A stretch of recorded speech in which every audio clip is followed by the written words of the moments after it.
And Ms. Mullenbeck, we're ready. Hello, everyone, and welcome to this evening. Good evening. Welcome to this meeting of the Board of Education of Glenbrook High School District 225. Ms. Smith, could we call the roll, please? Mr. Downing, Here. Mr. Glowacki, Present. Mrs. Hope, Here. Ms. Mullenbeck, Here. Mr. O'Hara, Here. Mr. Shine, Present. Dr. Steinberg, 6 members Here. present. Thank you. Here. Before we start, I'm sorry, the next item on our agenda is approval of the agenda. Have there been any changes or modifications to the agenda since it was circulated? No changes. In that case, could I get a motion to approve the agenda? I move. Second. All in favor? Aye. Any opposed? Motion carries.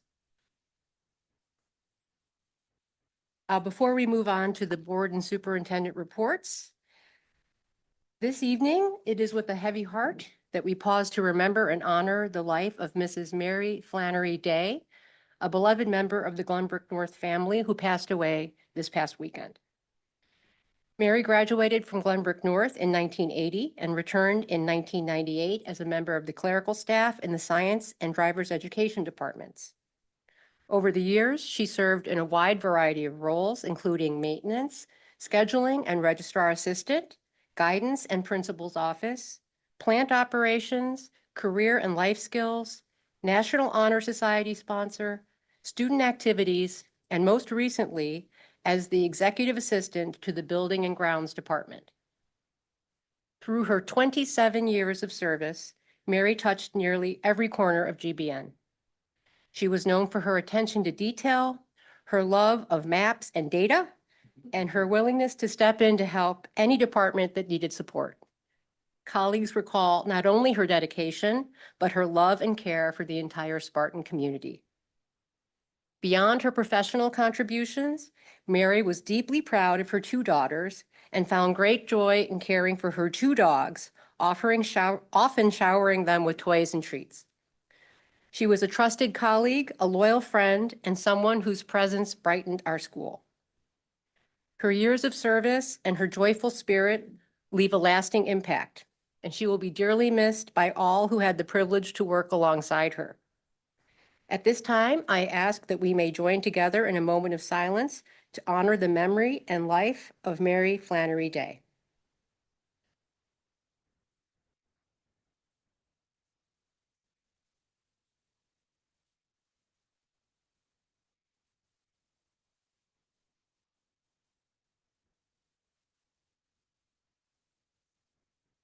Thank you. Dr. Gravel, will you start please with the superintendent's report? Absolutely. Good evening. Thank you so much for everyone attending, and welcome to several students, if we will, from our civics classes. It's always wonderful to see you here, and we hope that you will take good notes and most importantly, reach out if you have any questions before you leave or right after. We're always happy to help you out as you're continuing through this important journey. This evening, the first part of my report really focuses on a bit of an enrollment update. Depending on how you look at it, we're technically in the 3rd week of school or the 2nd full week of school. And when it comes to this time, we're always looking at how many students that we have in the school district. We always focus on Glenbrook North and Glenbrook South being the home school, though we recognize that students that might attend North might also attend South or Glenbrook off campus. And the same is true for students who might be receiving their educational services through our new Glenbrook Transition Services School or at other placements based on their IEP. With that said, last year over at Glenbrook North, we had about 2,112 students enrolled, and this really dates back to our October 1st figure.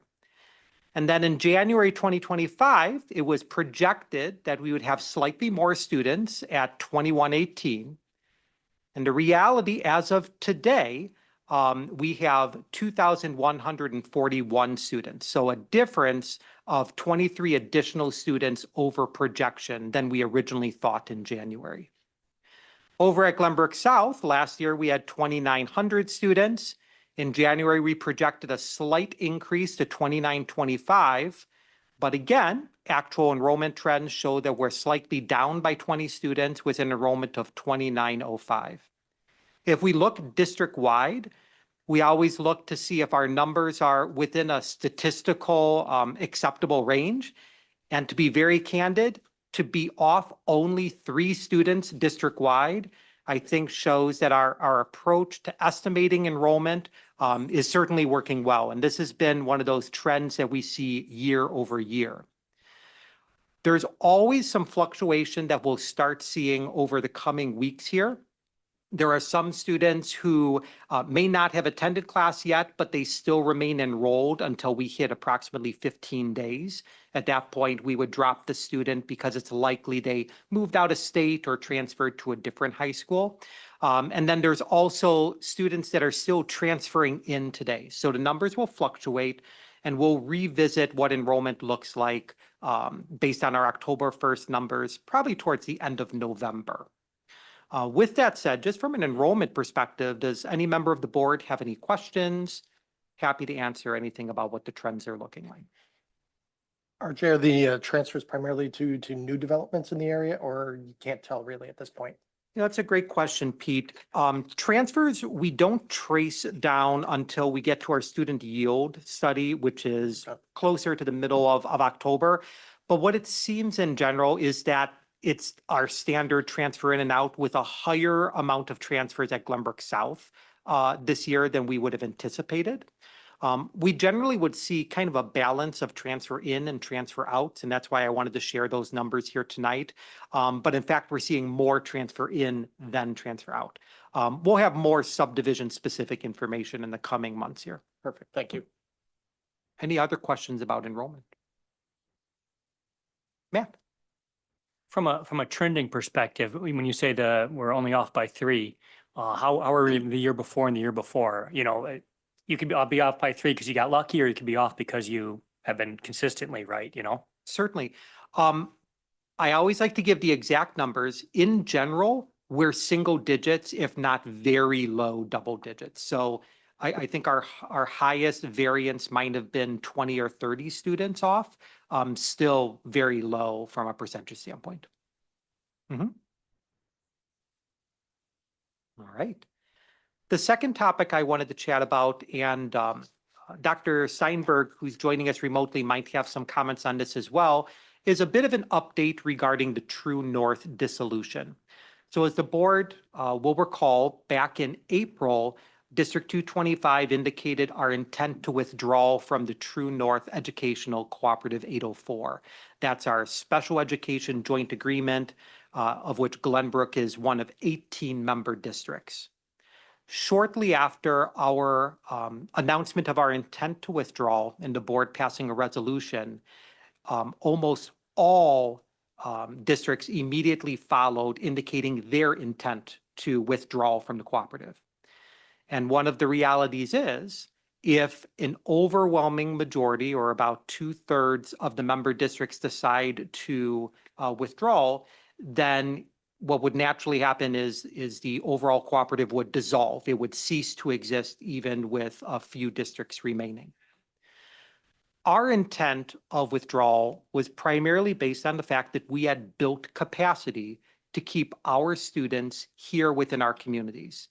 A great example of that capacity building was the opening of our new transition services school at 1200 Shermer Road, in which we cut the ribbon at early August, and we welcomed students for the first time just about 2 weeks ago.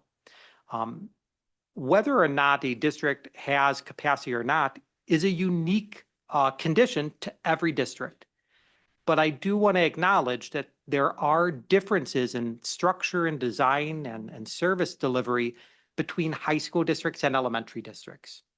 So from a professional standpoint, what shocked me a little bit was the number of districts, especially elementary districts, that were moving forward with withdrawal and leading to dissolution, where they hadn't yet fully gone through the work to determine, do they have capacity?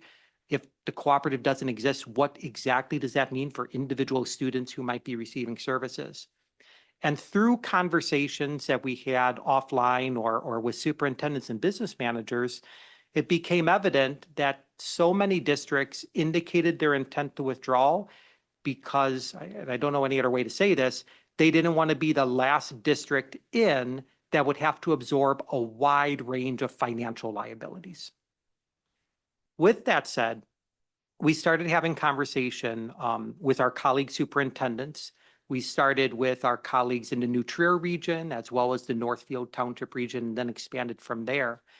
And it started to become clear that there were interests in maybe not fully withdrawing or all districts fully withdrawing, but actually reimagining what True North looks like. And there were some real key elements that we heard. First and foremost, that districts that were not using services struggled with paying very high invoices for membership fees. And so we tossed out there the question, well, if there were no membership fees, would you stay? Obviously, that elicited a few responses from districts. Then it came down to an acknowledgement that over the years, the number of students being served at the high school level had greatly reduced because of high schools building capacity within their own districts. But there was still a high demand at the elementary level. So one of the questions we asked was, what services do the high schools really need?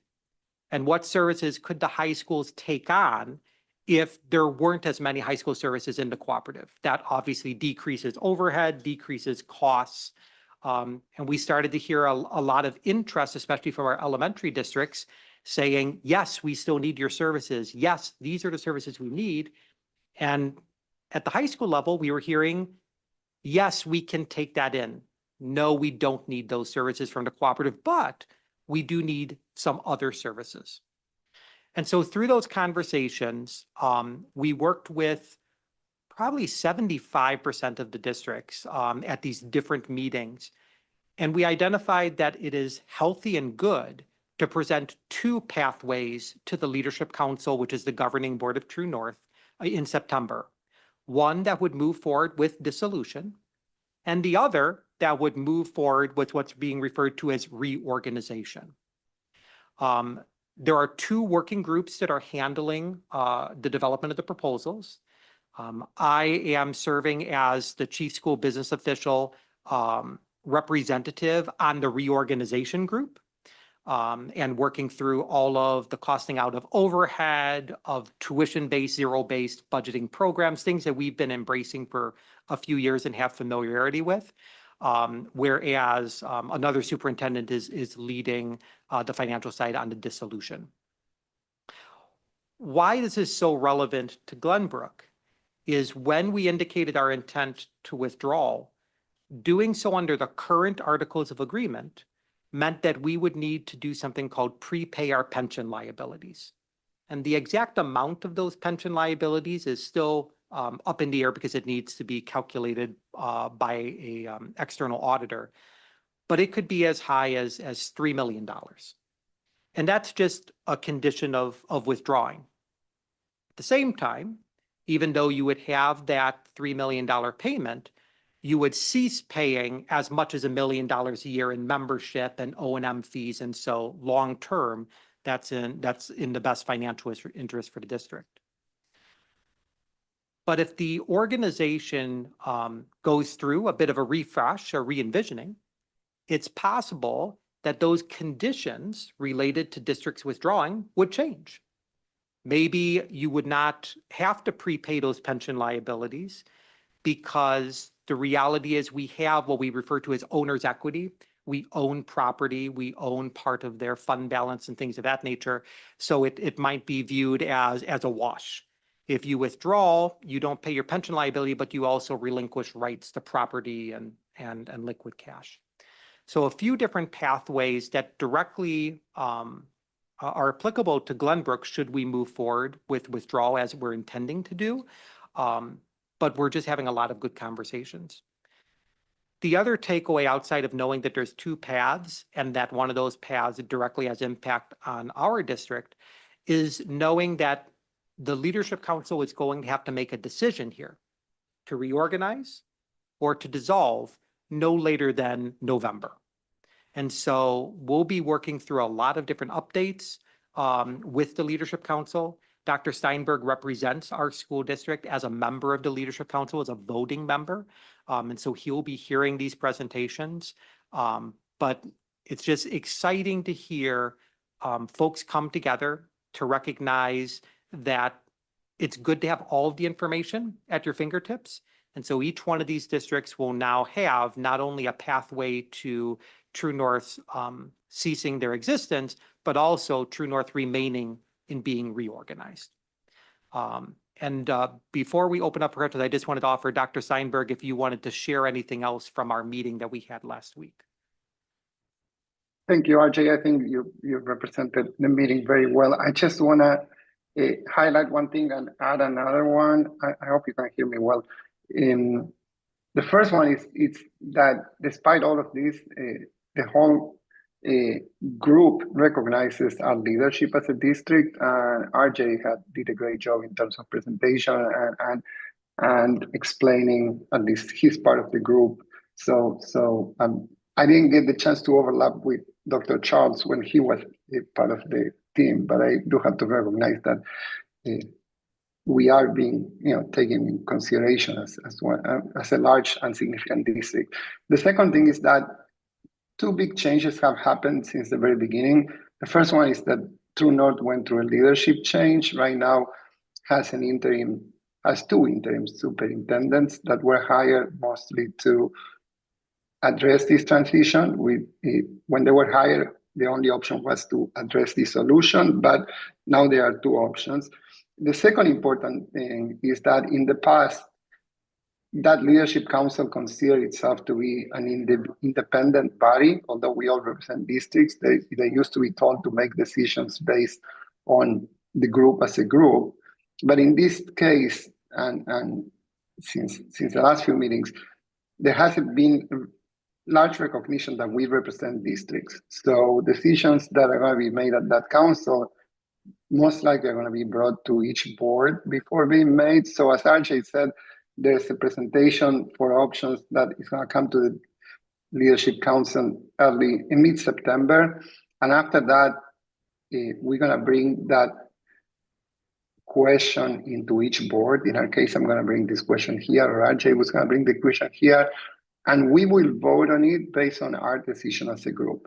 Now, to clarify, our vote doesn't mean that the district is going to change its mind or anything else, but we have a vote like every other district in terms of the consortium to stay or to vote for reorganization or dissolution. The vote is not going to be my vote. The vote is going to be the vote that represents our board as a member of the consortium right now.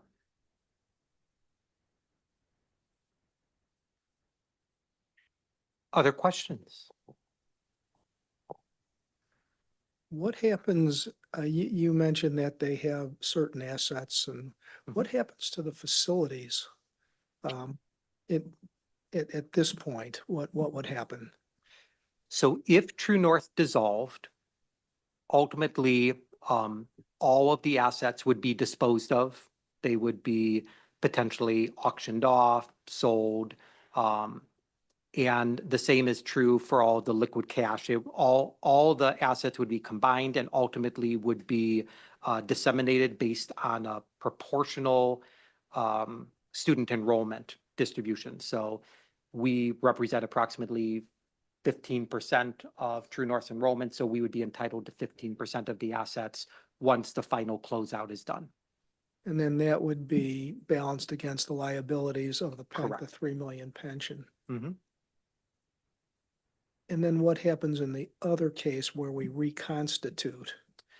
So during the meeting, it was quite interesting. District 34, who is in the process of withdrawing, was well represented and wanted to know how this impacted them. In particular, there was a discussion about the liquid cash versus the assets and not wanting to walk away without having ownership rights preserved in it. I think everyone is in a reorganization would be supportive of a change to the Articles of Agreement. And the easiest article change that I think would gain the most traction based on the conversation last week would be you can withdraw and you will not have to prepay your pension liabilities. However, if you withdraw and you don't pay your pension liabilities, you forfeit your rights to the assets, which is not currently how the articles are written. But that I think is the most streamlined path. I don't know right now if dissolution would even have the 2/3 votes necessary to move forward. So I think reorganization is a more likely path. RJ, can I add one more thing? Any other questions about the True North? RJ, The November date, is that statutory or is that just something they're doing to themselves? So under the dissolution motion, I don't know if it was in the form of a resolution or just a motion on the Leadership Council. The administration of True North was directed to prepare to dissolve and wind down operations starting next year. And so if that was to pivot and they were not going to wind down, they would have to have a variety of things done. And we viewed administratively at the districts, you need to know that no later than December. So setting the November deadline to make a decision to wind down or to reorganize, because otherwise districts, especially as they're finalizing IEPs, determining placements for that year, they wouldn't have that information and that could be detrimental. And so I'm aware, I think 34 is pretty well set up to handle their students right now because they were withdrawing. Are the other feeder districts for us, are they in that category who aren't really prepared yet to handle their current students? Yeah, so in an effort not to speak for another district, I will say that of the Northfield Township, I think it's a 50-50 split. 50% either are comfortable moving forward through other placements that they might need to work with, whereas 50% of the districts really have concerns for being able to move forward without True North in existence. So I would say it's a blend within our region. Okay, because that would directly affect us because those students ultimately we're responsible for, down the road. And Matt, you're exactly correct. So one of the questions that I needed to answer very directly to some districts that were curious was, well, Glenbrook indicated their intent to leave. Why are you involved or supportive of a reorganization? And my routine answer or consistent answer has been, at the end of the day, any student that is going to flow through Glenbrook North or South or any of our sites, there are kids. And we have students in districts 27 and 30 and 31 that are receiving levels of services from True North. And so we want to make sure that they're set up for success without any interruption. Okay, and is that pension, the $3 million, I can't remember hearing that number before. Is that new that this? Between District 34 announcing their intent to leave, and that was the first resolution we were presented with, and our intent to leave, True North performed a actuarial calculation of that, and we had shared that. But to be candid, the amount of materials that were flowing at that time, it would have been easy to miss. But that pension responsibility has always been there. I think, not to speak for Dr. Johns, but I think we were both optimistic that we would be able to find a pathway not to have to bear that exposure. Are they not TRS? They're a blend of TRS and IMRF. So this would be the IMF part we would own? IMRF, and then there's actually still a bit, especially on the teacher health insurance side. There's a portion. That sort of district provided extra benefit, right? Correct. Yep. So we will continue to keep the board informed. I wanted to make sure our community was aware of the process. All of True North's Leadership Council meetings are open to the public. Their agendas are out there. And as we develop presentations, I will also be sure to share them here. But I would anticipate during the months of September, it'll be focused on information sharing, presenting the options, answering a lot of questions. And then the Leadership Council probably will lead or at least guide us down one path by the beginning or the middle of October at the latest.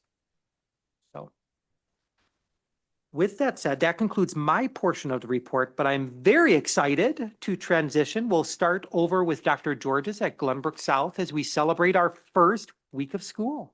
Hi, good evening, and what an extraordinary first week of school it has been. We've been having a blast over at Glenbrook South. It's so exciting to have our students and staff back in the building.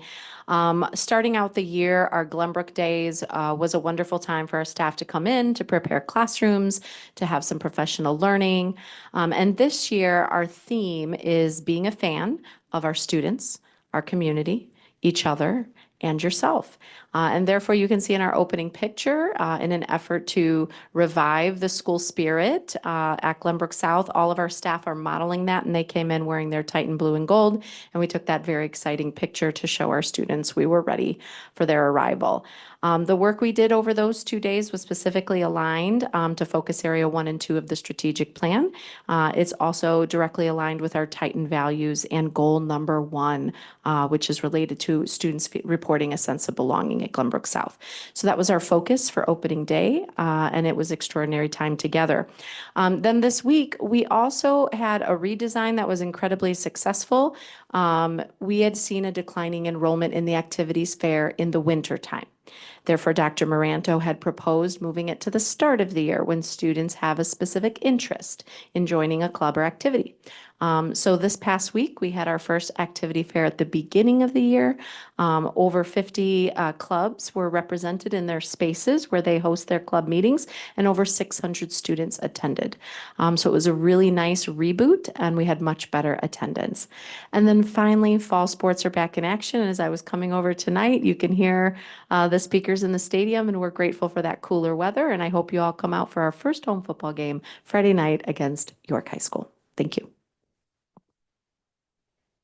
And at Glenbrook North, we had a similar wonderful start with our staff at our Glenbrook Day. We focused on being united in spirit, which is one of my favorite lines from the school's fight songs. So we've been trying to make sure everyone is learning all the words so that we can sing it loud and proud at our future games and assemblies. At the beginning of the week, we started with some Spartan seminar lessons, which is practice that we're doing with our freshmen in what was previously known as SRT, but they are now meeting all together and receiving different lessons throughout the year at different intervals from different administrators, from supports, from what you see up on this picture is peer groups. So this really, the work of Spartan Seminar is supporting, similar to what Dr. Georges was saying, in terms of the work at South, goals 1 and 2 around building meaningful relationships within culture and climate, and also providing students with access to the supports and the staff and the resources that they need. Similar, we have athletics in full swing, but I wanted to highlight that our GBN athletics department has started a new Instagram account. So if you would like to follow, so you can see all of the fantastic updates and posts. They have lots that they're willing to share. And then we've been really engaging in this tradition on Fridays called High Five Friday. Our student activities director, Dr. Tarjan, has provided staff that are activity sponsors with these foam hands. And they say High Five Friday, and we just are all over the hallways trying to have kids give us high fives and trying to inject a little cheer on the Friday day. But that in conjunction with lots of green and gold in the building has been a wonderful thing. We're looking forward to an activities fair at the end of this week, so similar at the beginning of the year, as well as seeing families in the buildings on tomorrow night for our back to school night and family night in the classroom. Thank you, Dr. Georges and Mrs. Hughes. Okay, thank you, Bill. It sounds like a great start to the year. Do any board members have reports that they'd like to give? Okay, in that case, we will move on to item 4 on our agenda, recognition of community visitors. I am told that we do not have anyone signed up to speak, but that does not mean we don't have visitors. So welcome to all of our visitors tonight. If you want to ask any questions about the budget, just come on up. Of course, we're always happy to hear from the community members. You're welcome to come to the meetings and speak with us here, or to send us an email or give us a phone call. Let us know what you're thinking. We're always excited to get your input That then takes us to item 5 on our agenda, which is the consent agenda. Dr. Gravel, are there any changes to the consent agenda? There have been no changes. In that case, could I have a motion? I move. Second. Mr. Downing, Yes. Mr. Glowacki. Yes. Mrs. Hope, Yes. Mr. O'Hara, Yes. Mr. Schein, Yes. Ms. Mullenbeck. Yes. Motion carries.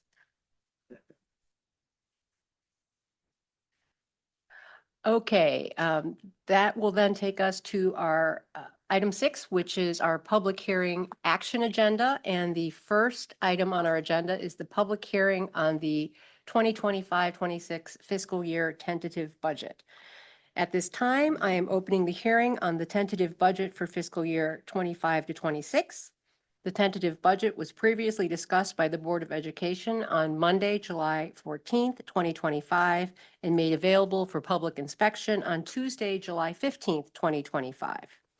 Are there any comments or questions from members of the board?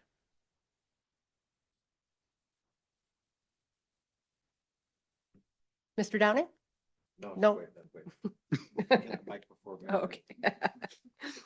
Are there any questions or comments from members of the public? In that case, I will entertain a motion to close the public hearing on the tentative budget. I move. Second. Ms. Smith, could we have a roll call vote? Mr. Glowacki, Yes. Mrs. Hope, Yes. Mr. O'Hara, Yes. Mr. Schein, Yes. Mr. Downing, Yes. Ms. Mullenbeck. Yes. Motion carries. With a vote of 6-0, I declare the hearing on the tentative budget for fiscal year 25 to 26 closed. At this time, the board will formally consider approval of the budget for the 25 to 26 fiscal year. Dr. Gravel, do you have any additional information to share regarding the budget? Thank you so much. I'm going to take the opportunity and just give a little bit of a background. When we talk about a budget, we're referring to what we call the best estimate of revenues and expenditures for the fiscal year. Ms. Tarver, our distinguished long-term treasurer, works very hard to make sure that we are reviewing different trends and estimates. But the reality is sometimes what even the state or the federal government might share with us in terms of how much revenue we'll receive, that can fluctuate. So too can our expenditures. For example, each year, the largest portion of a school district's budget has to do with its salary and benefits or personnel, which is approximately 75% of the budget. As we are budgeting, not all positions are filled.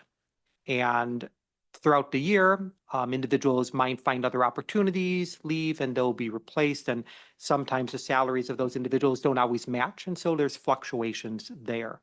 And so just want to emphasize that things are not always exactly as they are presented today in the end.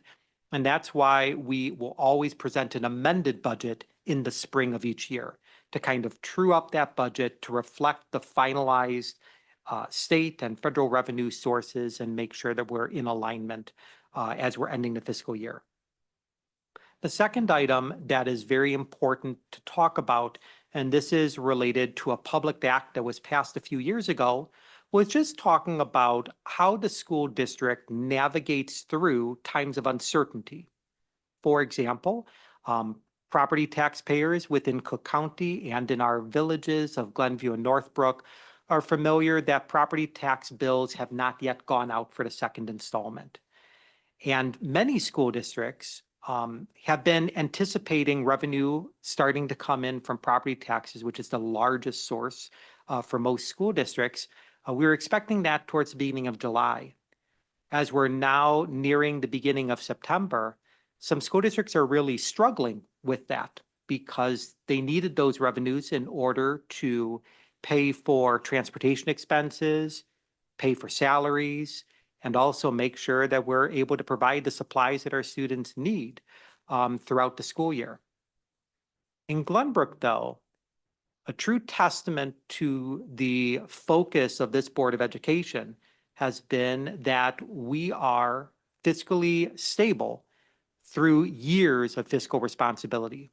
What I mean by that is we maintain what we call a fund balance. Sometimes it's called a reserve. And that money is money that's accessible within, and it's always actively invested, but also available to us so that when our revenue doesn't come in as expected, we're able to do what I like to refer to as making payday to payday. And making sure that at no point in time during a fiscal year for short periods of uncertainty or longer periods of uncertainty, are we having to change the experiences of our students across the 4As of academics, activities, the arts, and athletics. Over the years, the amount of fund balance that we have maintained has fluctuated, but hovers right around about $100 million. And while that amount might seem high, if you look at the bottom line of the budget, we also have approximately a $200 million budget. And so what is best practice is to always maintain about 40 to 50% of your operating revenues available to you should things change. But the Finance Committee has been having a lot of talk, and we've also looked at what that exact right amount should be. And I want to emphasize that that amount is different for every school district. And I'll just give just a little context. Earlier today, we had the opportunity to tour our facilities. Our board members had an opportunity to visit Glenbrook North, view a lot of construction that took place at North because summer school was taking place at South, so it was kind of North's year. And I think there was a sense of amazement at number one, how large our facilities are, how awesome our facilities are, and how those facilities provide amazing opportunities and access to our students, again, across those 4As. And so not only does the reserve I mentioned help us ensure that we're maintaining the stability in an uncertain revenue time, but that fund balance has been strategically used over time to fund massive projects. And one of those projects that we were so proud of just a few years ago, it's only been about 4 years, was the complete modernization of nearly every academic classroom in our 2 schools, the Total Classroom Initiative. That change, that utilization of resources available allowed us to completely change the experience that a student has in the classroom, from the floor to the ceiling, from the doors to the walls, and all incorporated there, even though it's not always obvious, are a wide range of security enhancements that we made to make sure that our classrooms are safe at all times during the day. As we look forward, as Dr. Patak will begin announcing the master facility plan, we'll be having a lot of conversations about what are the next projects, especially as our tagline refers to, that are going to build upon our legacy of excellence, but really look forward to that future of innovation. What does the next 5 years look like? What are the next major projects that we need to address today to ensure that we're maintaining this high standard we have become accustomed to within our schools, providing those experiences for our students? How do we compare to our partnering colleagues next door? And so on and so forth. And so the reserve that is present, I want to just emphasize, it is available in the budget if you ever are interested in looking at a very cool chart. It's towards the end, right before the ledgers. And you'll see that amount there. But the amount on the paper doesn't give enough context, I feel, for how we utilize that. And so I'm excited to see what the future will hold. I wanted to call that out so our community members could see that, and also use this as that opportunity to say that our master facility plan is on our roadmap for great discussion this fall, and we're looking forward to hearing from our community members about what they think might be some of those next initiatives. And I would anticipate that some of those initiatives might also be funded by this reserve that's been built up over time. So happy to answer any questions about the fund balance reserve, anything of that nature. Or any other questions about the budget?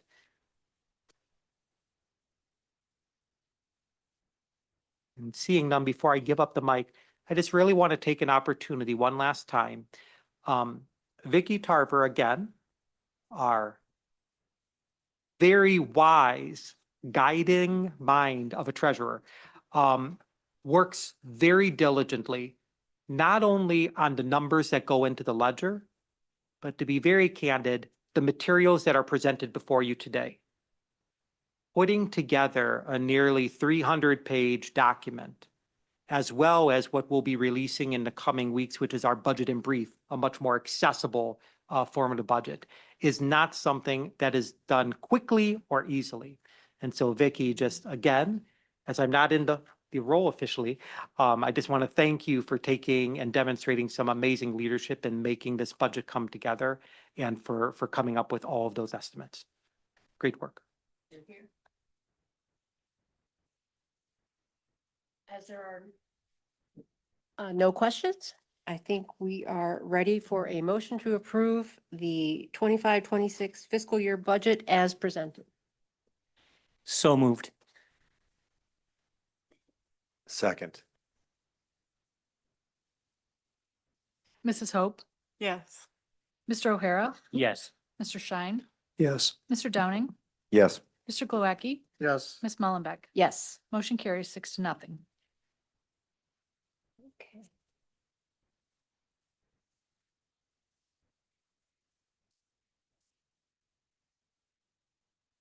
That takes us to item 6.3 on the agenda, which is the resolution authorizing permanent inter-fund transfer for capital project purposes. Dr. Gravel.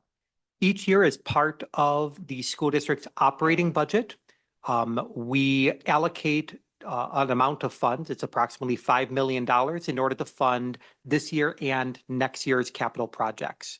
The way the Illinois State Board of Education's fund-based accounting process works is that we need to transfer funds from our operations and maintenance fund to the capital projects fund, which is Fund 20 to Fund 60. It is very much an accounting maneuver, but it is an accounting action that requires Board of Education consent. So these amounts have already been built into the budget. And at this time, we would ask for the board's approval, which would allow the treasurer to officially move those funds. Happy to answer any questions. RJ, are there any statutory limits to either the amount you can transfer or which funds can and cannot be transferred? Between? Yes. There are limits in terms of fund-to-fund transfer. However, many of those restrictions have been, for lack of better terms, put on hold for a few years. The General Assembly typically has been doing this every so many years. Sometimes you can't go directly from O&M to capital projects. You might have to go from Ed Fund to O&M to capital projects. In terms of the amount, it's not as much the amount as the reason for the transfer. It has always been permissible to transfer funds for one-time capital projects, which are what these are. The reason for that statutory limitation is making sure that you're not taking funds from one fund that's intended for education or intended for transportation and transferring it somewhere else to pay for your operating expenses. That wouldn't be good best practice. But outside of that rationale, there's no limit on the exact amount.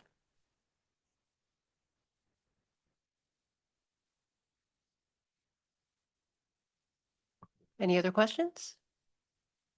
Okay. In that case, can I please have a motion authorizing the resolution authorizing permanent interfund transfer for capital projects purposes? So moved. Second. Chain of fools.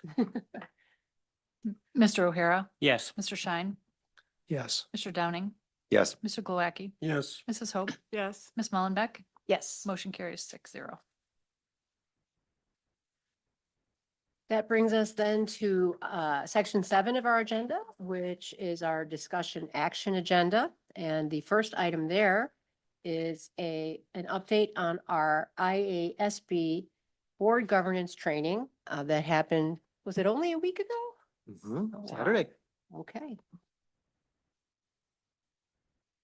So first of all, for our community who may not be fully aware, the Board of Education held a special meeting last Saturday. The meeting convened at 8 a.m. and went all the way through just a little after 12, if I remember. And it was a wonderful opportunity for the Board of Education, the governance team, Dr. Johns and myself, to go through a training opportunity, a professional development that was focused on what we refer to as board governance, how we work together as a team, how we communicate with one another, how we address challenging topics, and kind of the principles, if you will, of how highly effective governing bodies operate. There are some items that I'll talk about in the next agenda item, which were some outcomes that we recommend the board consider. But before that, I just want to give an opportunity for any of the board members to share your thoughts, how you felt it went, maybe share some of your experiences, some of the conversation, so that the community has a bit of a perspective into how those 4 hours were spent.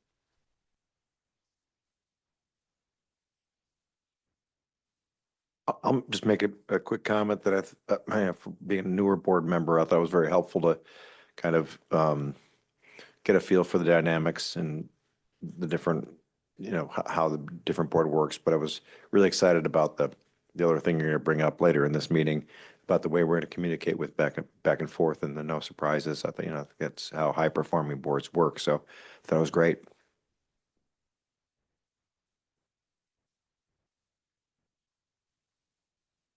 I too like the no surprises rule, as much as you can, right? I thought it was also very useful. At times, you have to pull back and take a look at everything from farther away, as it were. When we're here at the board meetings on a regular basis, we're talking about the budget, we're talking about True North, we're talking about the daily things that are going on. You don't get a chance at times to really pull back and think about the overarching, how are we communicating with each other? How are we working as a board? How are we, operating? And so I thought that was very useful.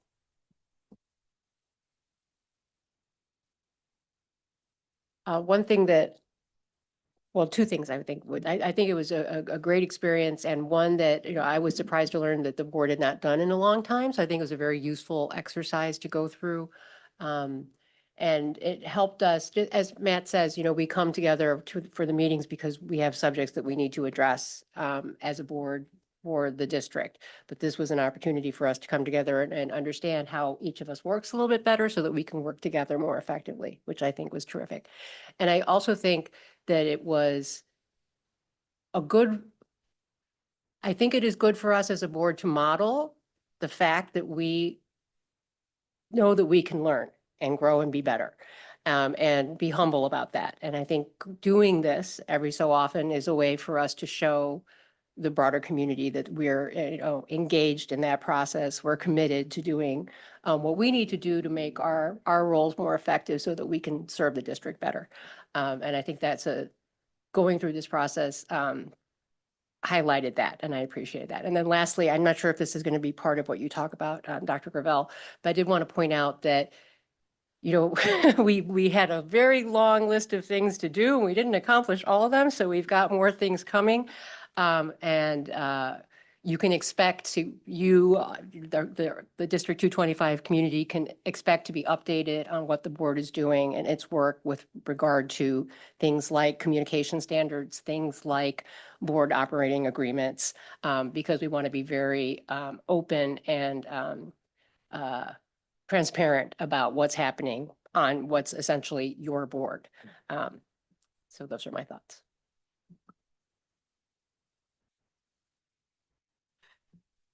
There were two items I wanted to highlight. I wanted to come down to just one, but I got two. The first one builds upon what Ms. Mullenbeck said. When we kicked off the school year with our staff, we celebrated and also reminded everyone that we are a learning organization. And so throughout this year, and you'll be hearing about it very shortly from Mr. Bretek and some others, that we are centered on professional learning for our teachers, professional learning for our administrators, our support staff, our security staff members, our clerical specialist folks, everyone. And I was sitting back writing my notes and I'm like, my gosh, sometimes they refer to what you model up top, if you will, is what filters down into an organization. And here, the governing body of our school district, the Board of Education, right after the first full week of school, engage in an entire half-day professional learning opportunity. What a great example of living through what we've been saying is our focus, what our goals are. So that I just wanted to start with. The second thing was, I'm a visual person, you all know that. The strategic plan.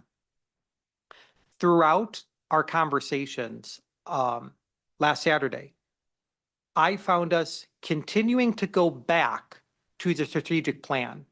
There were really good questions. How does that relate to the plan? When is the board updated about the progress that we have going in our strategic plan? When do we incrementally modify the strategic plan because things change? Even 2 years ago, things are different today than they were then. It seemed like we were all going in the exact same direction of recognizing we need to continually be amenable to change. We need to continually be challenging one another to share our thoughts, to monitor progress, and to identify areas for growth.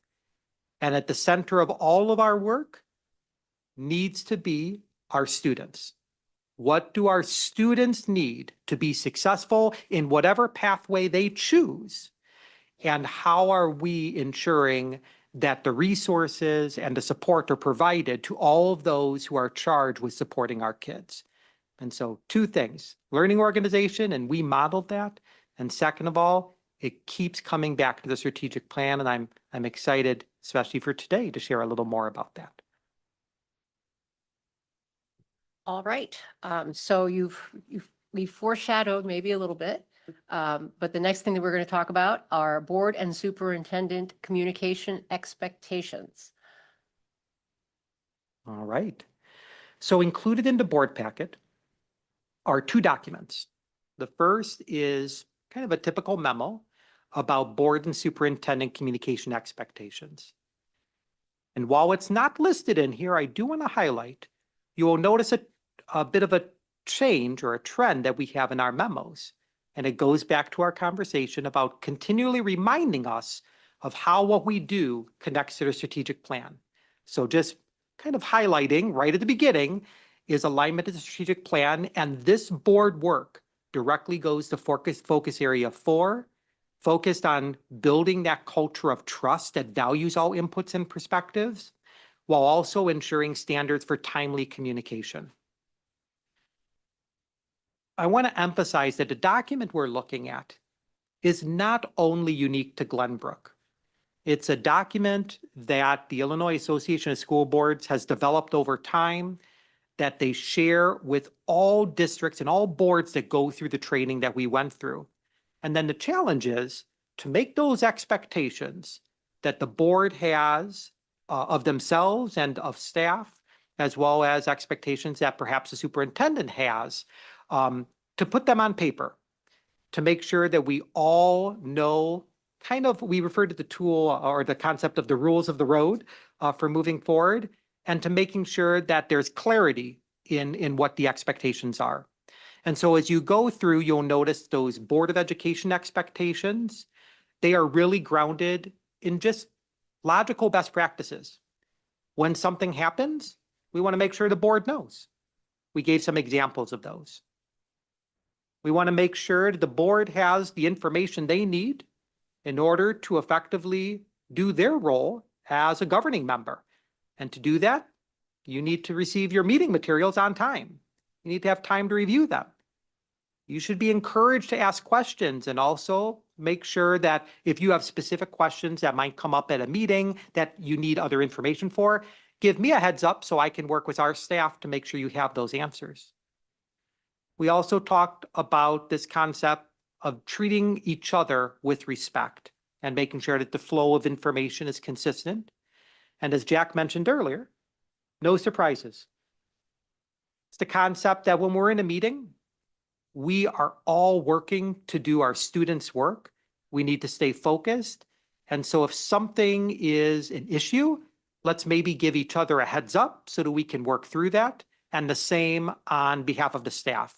If something is happening in our schools, in our community, we want to make sure that the board is aware of that before we get here. The other set of expectations are the superintendent expectations, and it's so weird that I even say that kind of concept. But it is important that the IASB refers to the board as a board of 7, and then they referred to a lot. It's a board of 7, and there's a team of 8, with the board and the superintendent being a team where we're working together. So part of being a team is making sure that when the board speaks, it's not necessarily individual board members, but it's the board as a whole. And so part of that comes to giving me directives based on where you would like me to have staff devote their time, how you'd like me to devote my time. There's also some repeat things, the expectation that I will make sure you get the materials and the information you have. And one of the things I thought was a really healthy part of the conversation we had is making sure that all board members know at that portion of the agenda, I'm going to look at the agenda so I don't say it wrong. The portion of the agenda right before adjournment that says possible topics for future board meetings, that is an opportunity for any board member to express interest in a topic. For example, this evening, after we get through this agenda item, we're going to hear from Dr. Romano and Mr. Breitag about professional learning. That request to learn more of how we're using our late arrivals, how we're using our institute days, comes from a request from several board members back in May, when we were approving, or forgive me, June, when we were approving the school calendar. Next week, we're going to have a specific conversation, forgive me, not next week, 2 weeks.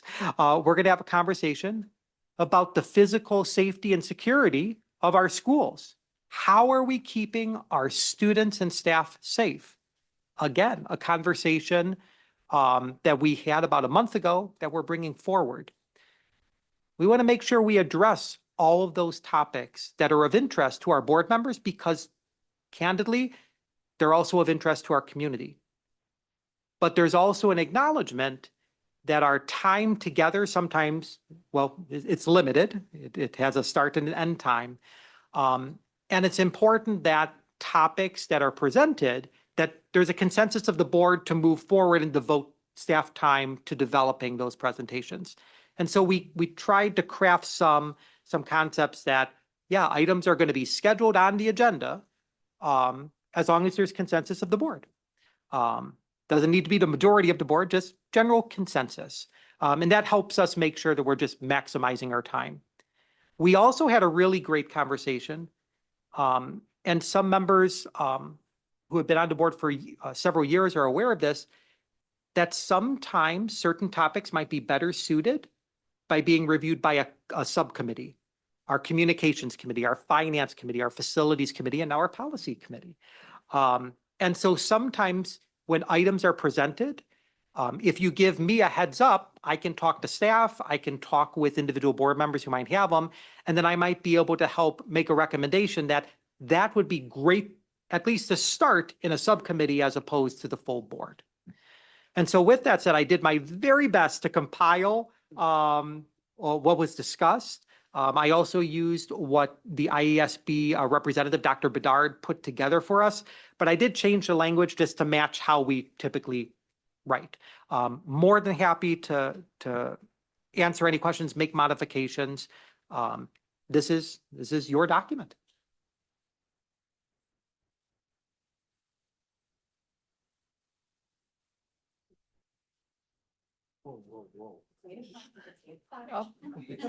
They were my props like- for the next. Thank you all. Hold on a second. I had a whole Okay. We have to respect the students. Fine, that's too. Did everyone get their picture? I do think, if, does anyone else have any comments they wanted to make about the expectations document?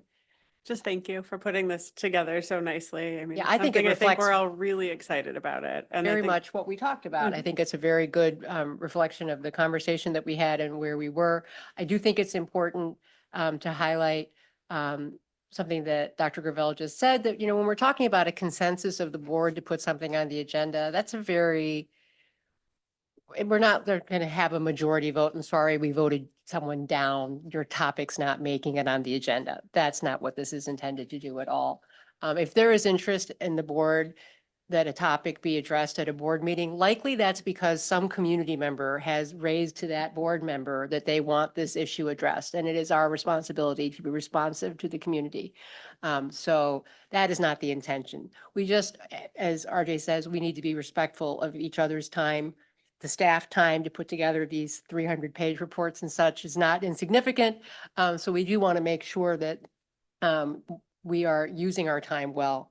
And as far as that point goes, I do think that, again, as Dr. Gravel highlighted, we do have committees that do great work, and the board members and staff who serve on those committees really drill down into some subject matters in a way that makes it possible for us to not have to go through everything again at the full board level. So I really encourage, you know, as much as possible, I think for all of us to be thinking about how if we're bringing things to the board, is this something that might be well suited for a committee to take a look at in the first instance so that we can get it fleshed out and not have to spend an inordinate amount of time at a board meeting, full meeting, in order to go through that. But I think this is a great document. Thank you so much, Dr. Gravel.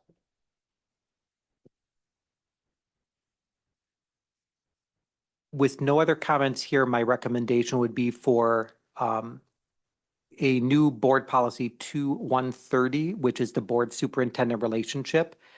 This is kind of the policy that associates the communication expectations. We would put both that and the communication expectations on the consent agenda. We would then add these two documents to the policy manual on the website, which will then soon be updated in a new format. That's more searchable. But if anyone has any other comments, please feel free to reach out at any time. Thank you all. Okay, so that'll be on consent, so that'll be for our next meeting. And then that brings us to, I can see Mr. Breitag's already on the move, so excited. 7.3, 25 to 26 professional learning update. I'm sorry, I had a question about. Oh, I'm the sorry. Policy 2130 that RJ just raised and everything. How's that go in conjunction now with what, I forget the program that we're signing up with and their model? Is this based on that model? It is literally based on that model, so that policy will move right on over. All right, thank you. And we can make it less wordy at the first sentence. Matt It will doesn't take even make sense his the red first pencil to sentence. it, but it'll pretty much say the same thing. Fair enough.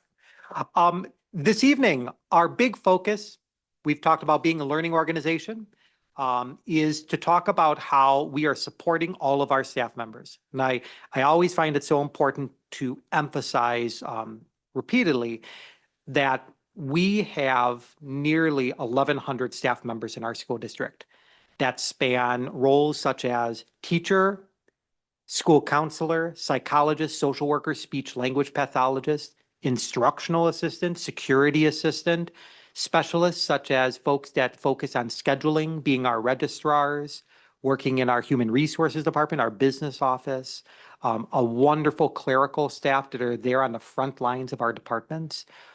All of us benefit from ongoing learning.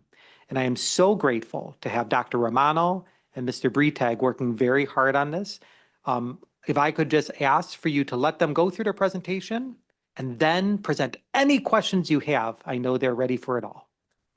Absolutely. Well, thank you for this opportunity to share.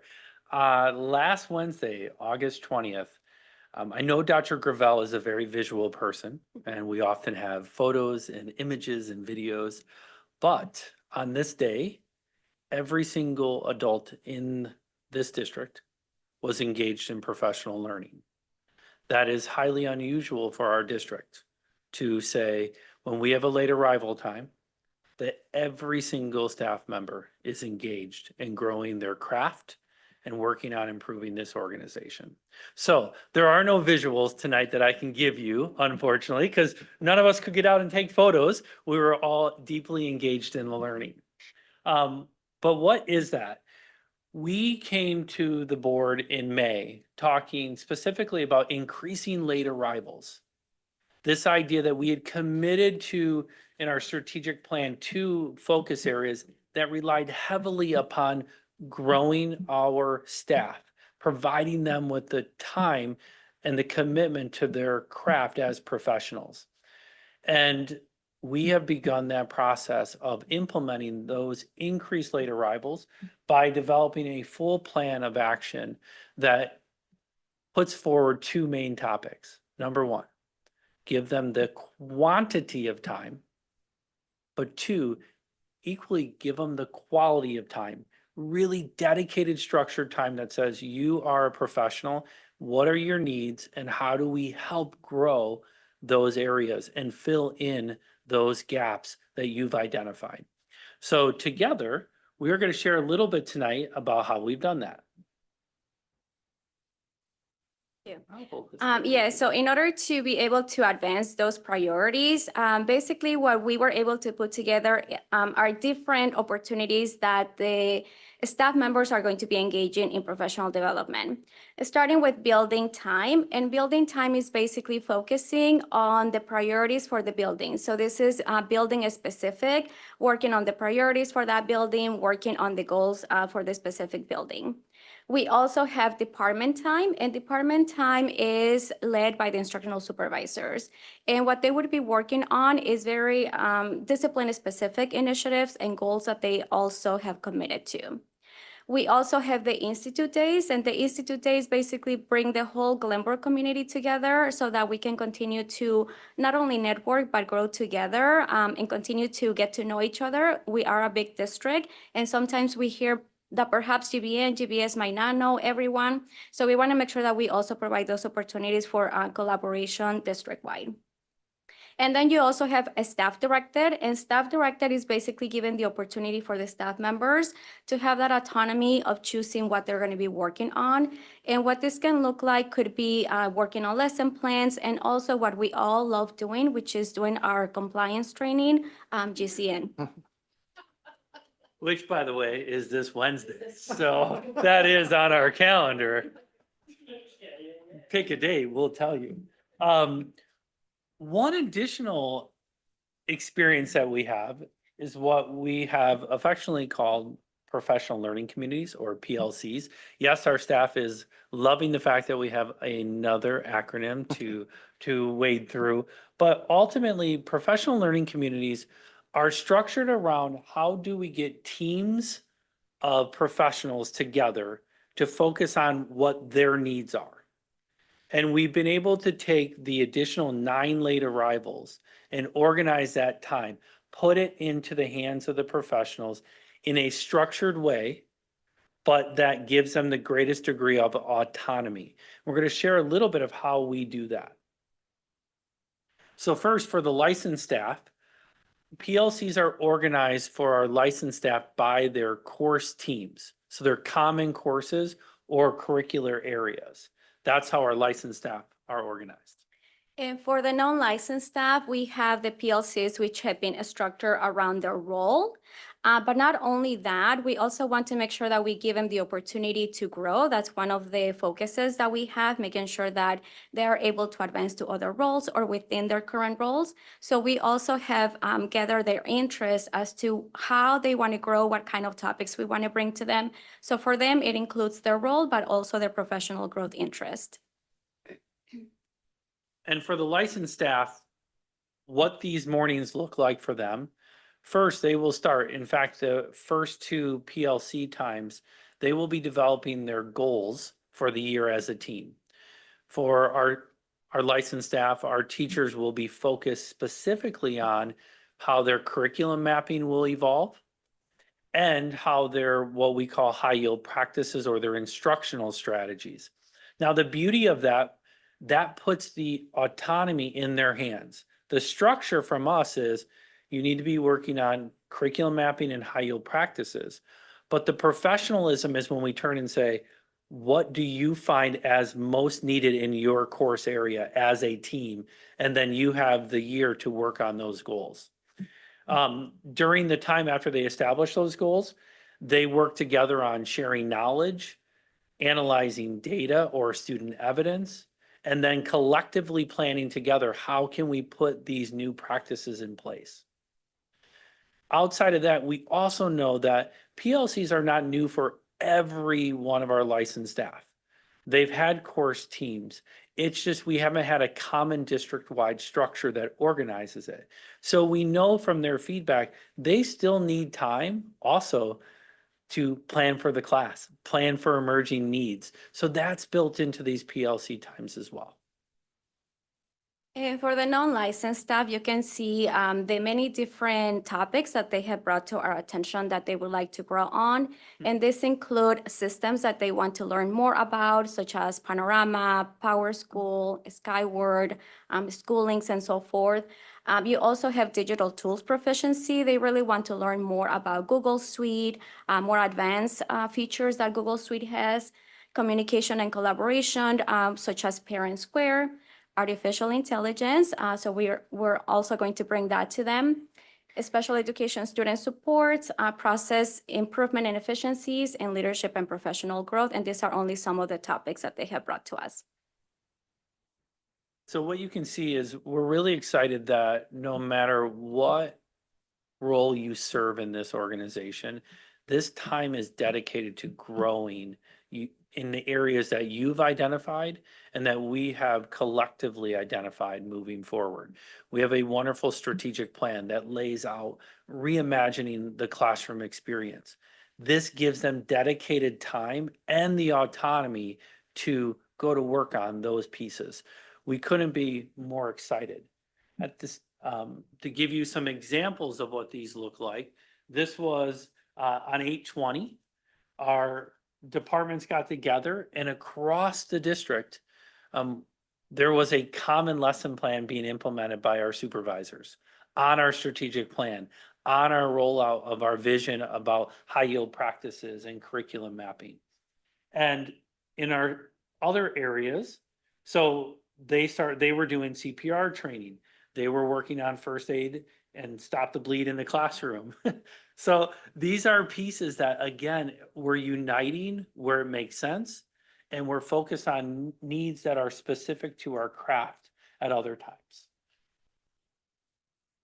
So the example that Ryan just went through, basically it's what were the staff doing during a department late arrival day. This one, I will tell you what they are, what they're going to be working on during a PLC time. And basically, again, they're going to be working for our teachers. They're going to be working on teamwork, course teamwork. For our instructional assistants, you can see that there is a breakdown between if they are category 1, category 2, category 3, depending on their role. Again, we just want to make sure that they do find the time that they are spending valuable and that it is really targeting the needs that they have. So for our instructional assistants, it's not only CPI that they're going to be learning, but they're also going to be meeting with their instructional supervisors. Our security assistants are going to be going through drug recognition presented by our SRO. And our clerical specialists, we are bringing AI, how to use it, and the responsible use for artificial intelligence. As much as we're excited about the progress we've made, I think we're most excited by the fact that we're laying out a 5-year plan. And that is coming through in all of our conversations, that this is a commitment to the work. We're not going to start an initiative and move. We are staying committed to this. In that, we know what we're presenting today will look different a year from now, 2 years from now, and 5 years from now. And that's only going to come through meaningful, thoughtful feedback collection that we're gaining from all of our staff members on what is working and what can be improved. We've already started that. Each one of our late arrivals has those opportunities baked in, so to speak. So we're able to make what minor adjustments can we make now and what are major areas that we want to focus on and think about throughout the year as we lead into next year and the year after. My one comment before we open up to questions is Dr. Romano and Mr. Breitag do not give enough credit for the amount of opportunities and for the time that they have offered to all of our staff to share their feedback. One of our big goals this year is to address what might be a perception at times of, we'll just call it out, top-down decision-making. We have been really focused on the structure of our leadership meetings to ensure that decisions and structures and models and agendas flow back and forth, leveraging the folks that are closest to our students. That includes our instructional supervisors that oversee individual academic departments, but also a new team that we launched this year referred to as the TLT. And Ryan, not to take your thunder, could you just share a little bit about, since we just had our first TLT meetings, what that team's all about and how that helps inform as we're moving forward? Yes, I think when I look at something that we have not had in this district that the TLT fills, is the idea that we have a weekly meeting schedule. It's essentially what our different administrative meetings are. For the first time in the history of this district, on our calendar is what's known as the TLT. That is a blend of practitioners and administrators coming together in a dedicated time weekly to understand what is working, how do we move forward, and what are the best next steps we can take.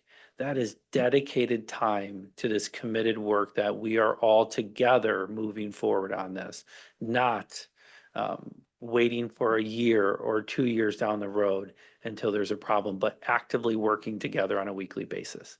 That is what the TLT is. Thank you, Mr. Breitag. Dr. Romano, Ms. Mullenbeck, we are ready for questions. I'm just going to say right off the bat, what does TLT stand for? I kind of teed it up for you. You did. I just didn't want to throw yet another acronym out there. TLT was named by the building members when they decided this is called the Teaching and Learning Team. And the idea is that it's not teaching and learning in the realm of curriculum and instruction, but we are all teachers and we all are all learners. And so how do all teachers and learners come together? Thank you.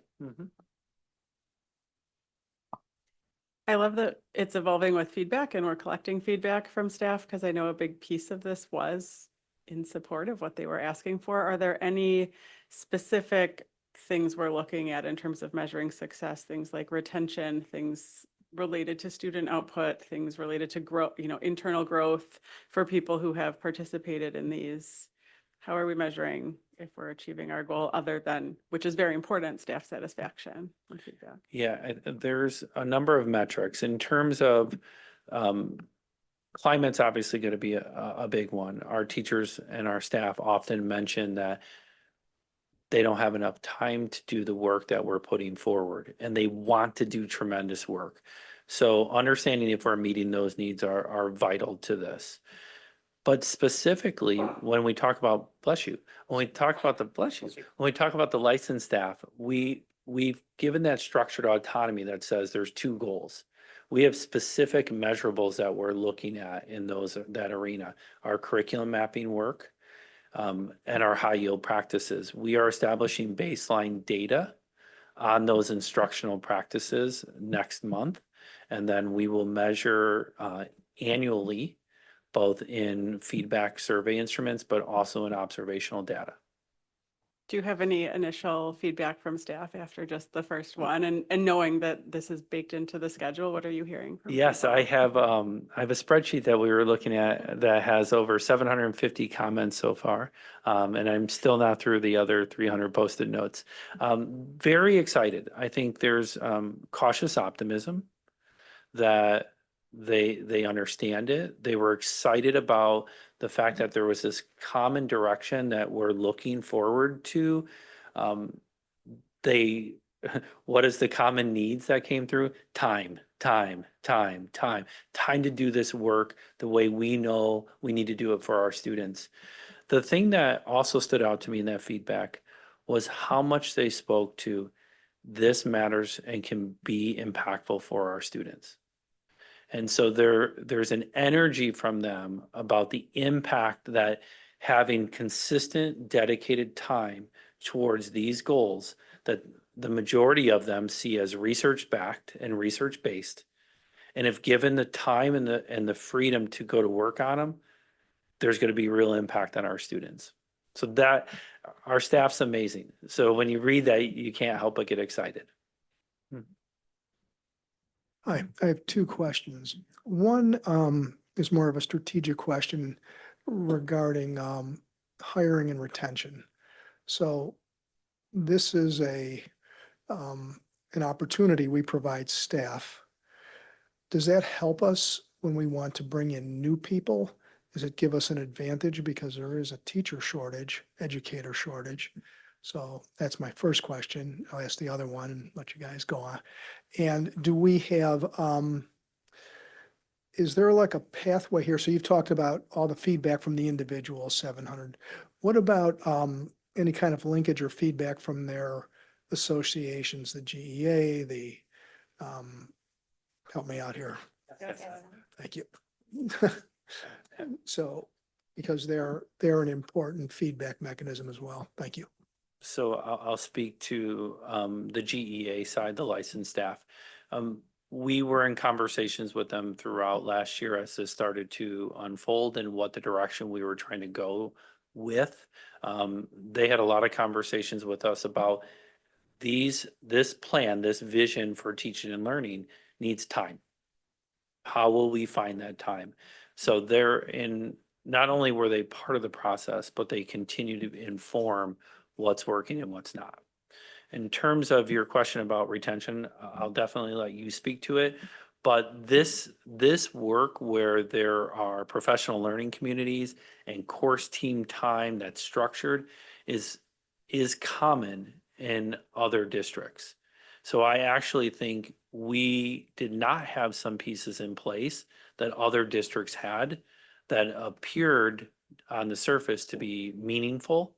And so I think it's to our advantage to show that our commitment to a learning organization and their growth is now front and centered. Yes, responding to the union question, Ryan has been working with the GEA. I have been working very closely with the GESA leadership to make sure that they have a seat at the table in regards to what kind of trainings are we looking for our staff, and also for them to have communication with the staff members, with the GESA staff as to what exactly they're looking for. We have what is called a joint committee meeting, and we have met, I think, 4 times every single year. And these are conversations that we have been having since I've been here this is my 4th year. So we have been getting a lot of feedback that way. We sat down with the GESA union last week to start developing what the sessions are going to look like for the PLCs. So they do have a lot of input and feedback, and we engage in a lot of constant conversation as to what are we bringing to the GESA staff. In regards to retention, yes, we have been looking at what our retention is, which our retention is already high, but we do have turnover with our instructional assistants. And so we are hoping that this is going to help a lot, and we are going to be working with communications to really brand out everything that we do, all of the training that we are providing. And I know some of our new administrators actually made the comment that our A's are going to be the best trained anywhere because of all the training that we are bringing to the district. So we are counting on this new this opportunity for professional development to really help us with that. I think at the end of the day, it is hard to pinpoint exactly where retention is coming from, but it is definitely a variable that is going to count towards retention. Well, right, it is difficult. I mean, you can survey, there are things we can do, but we can also just count. Yes, Right, and we have and- put in our database line together, so we do have that information from last year. We are also doing exit surveys for anyone that leaves, so we have that data. So we are going to be looking at our data from prior years to this coming year and future years to see how that changes. Thank you. I have a couple of comments more than questions, I guess. I think it's excellent making a focus on learning since we are a learning institution. I think it's, follow through is going to be critical, as you guys are aware. I mean, you've had the first meeting. There's obviously a bit more excitement when you start something. And so there's always a fall off that occurs. And so making sure that we're ready for that when that happens, anything that's new is much more exciting than keep doing the same thing, right? And I think measurement's really important. One of the things for me is communication. And I think one of the things that we always have to realize is you can change how you communicate. You can't change how they understand what you said. So if they don't understand, you just have to keep changing the way you talk but I love it. Thank you.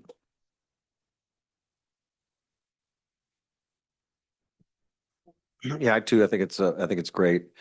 In my business, in my profession, we have a thing called Project Next Step, and they bring people together and they share best practices. They, whatever, how do you become a better professional in my business? So, and I love the fact that you have structure in place, because just coming together and just sharing best practices will wear out. And I like the idea that you're looking out 3 to 5 years ahead. So my thing is more of a comment than a question. And I wrote down things as you guys were talking, in your presentation, you clicked them all off. Best practices, yes. The PLC teams, which are kind of super teams, right? You bring it across schools, across the district, because there's some really amazing teachers in this organization, and why shouldn't others be learning from them? And I guarantee you that they will learn from others because they come in with a different view. You see, when new people come in, they see something from different. So if you need to get that, and the old and the new, and they all become better. So I think it's great.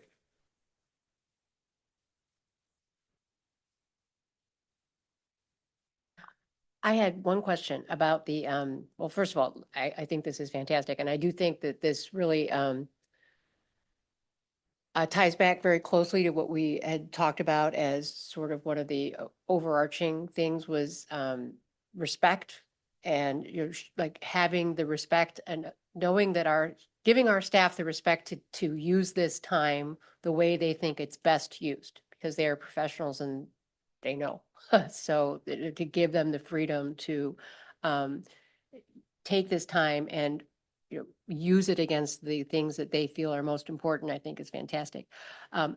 My question about the calendar that's set up now for this year, was that done? How is that set up? Is there room for flex in this as we go through and say, well, maybe we need more of this type of, we listed out at the beginning of the presentation, you had several different types of days, I guess I'd call them, for lack of better, like some that are teacher driven, some that are whole school, some that are whole district. How much availability is there of moving stuff around, I guess, if you have to, in order to respond to feedback and give more where you need more and maybe less where you need less? Yeah, so at this time, you're going to hear something you rarely hear from me. There's rigidity in the calendar, and that's with intention. We have been very, what I would say, loose with those calendars. And what ends up happening is then different folks are put in situations to have to respond to what was planned, what wasn't planned. And then you start to hear that word, well, we have the quantity of time, but is it quality time? So in the categories, there's flexibility. So we have a set number of building times, and the principals are building out their school improvement work. They have it organized. They know what's coming. They have, in essence, backwards designed their curriculum maps, so they know what they're going to be doing. So to now put another date on top of that would lead them into having to make a lot of adjustments. Where, to your direct question, where is the flexibility? It's within the PLC times. That's our largest chunk of time, quantity of time. And so the teams have a lot of flexibility inside there to say, okay, we're achieving our goals. We really need to be working over here. So we're going to pivot. We call it, there's no PLC police on you with this. So we know what your goals are, go to work on them. When they're completed, you have other tasks. So that's where the flexibility will come. We will commit to having our calendar set in the late spring before folks leave. So we have a chance to take that feedback now. And before we know it, it's going to be April when we're already building that next calendar. So next year's calendar, you might move things around a little bit depending on how things go with this year's calendar. Yeah, absolutely. You know, do we need more or less of one? Do we need to decrease the rigidity in one area to accommodate for those needs? That's the kind of feedback we're taking right now as we go through the process. Great. Any other questions, comments? You know, I just realized Dr. Steinberg's probably out there somewhere. Marcelo? There he is. I'm on etiquette when I'm not speaking, turning my camera off. Okay. Um, Okay. and- I like this entire time, I forgot. Thank you. All right, And- fantastic.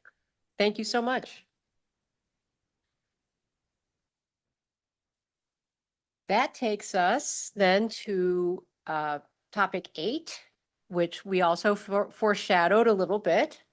Our possible topics for future board meetings, which in the past has not really gotten a whole lot of traction, but this is the meeting where we really flesh that out. So here we go. Possible topics for future board meetings. The one topic I just wanted to share that we have up for next week is again a focus on our physical security, safety, security of our facilities, which ultimately make sure that our students and staff are comfortable in their surroundings. That presentation will be led by Dr. Cummings as well as Mr. Reyes, our safety and security manager, and they'll be also joined by some of our associate principals. If there are particular topics that you would like to focus on during that conversation, please go ahead and send them to me so we can incorporate them into the presentation. I just want to emphasize that the first presentation is on physical security.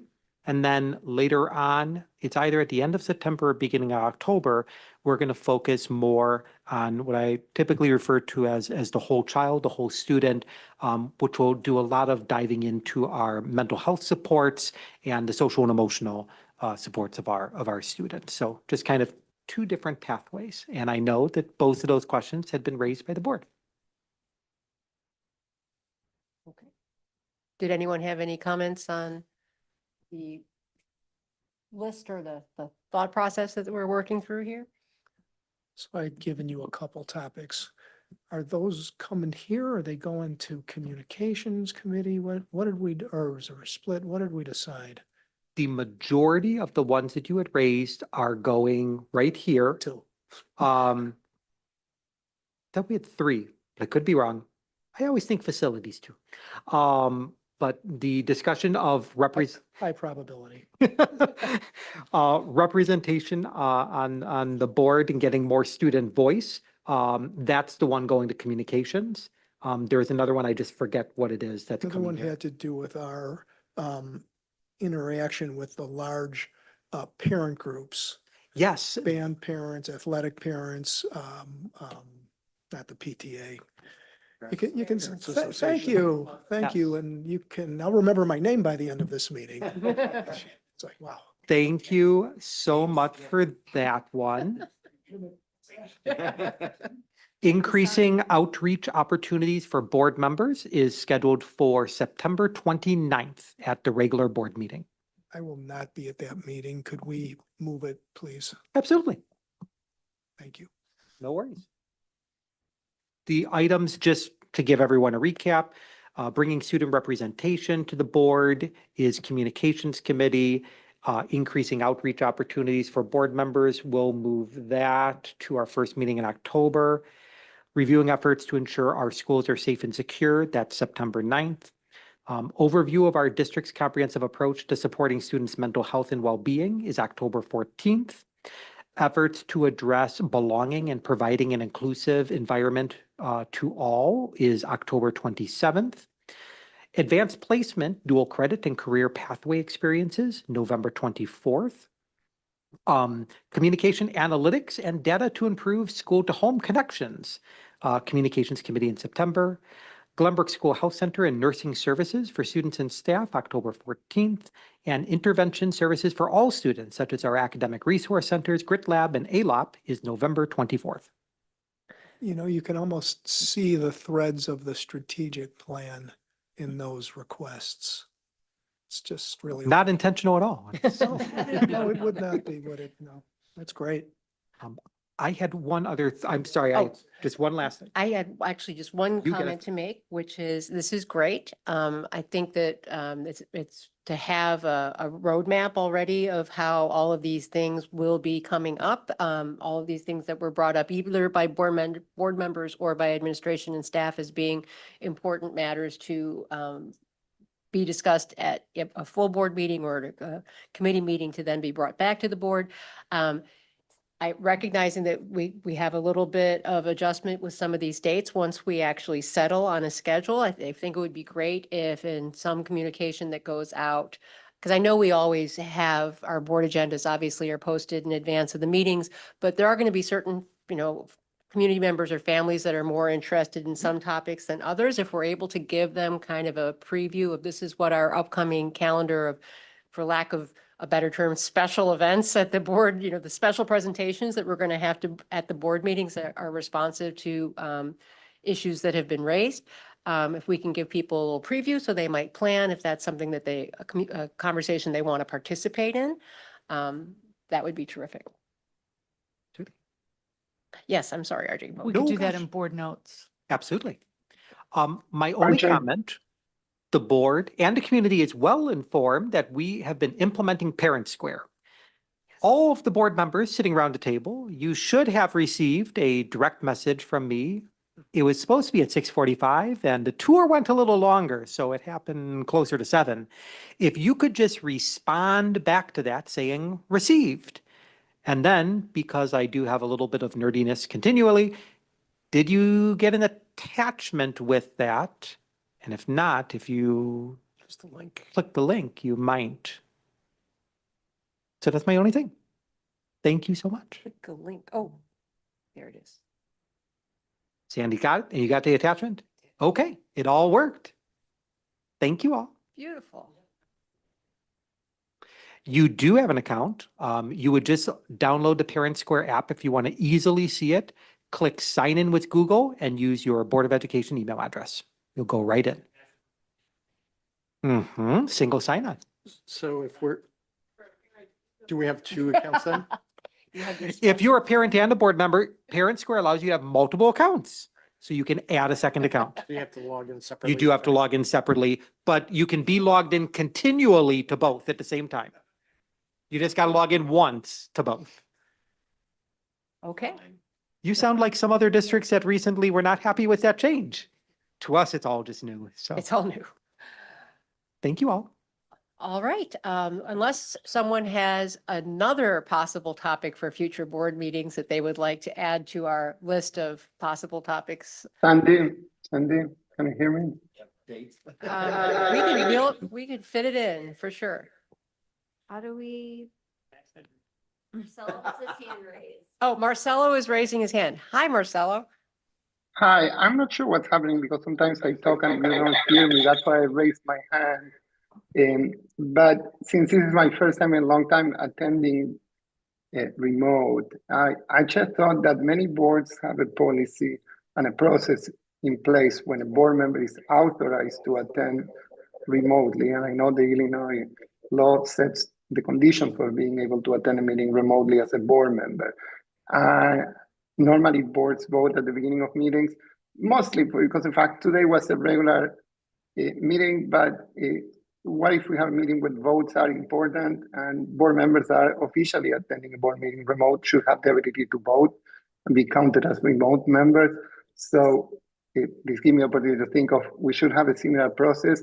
I believe that 90 to 95% of the times that the board member is remote, maybe the vote is not so relevant, although we are representing the community, but we shouldn't have to change the policy in the cases where every vote needs to count, which should be all the cases. So maybe this goes directly to policy committee, but at some point, a few of us have been remote, so I think it should be fair for everybody to have the same level of participation if they are technically able to be part of the meeting by law.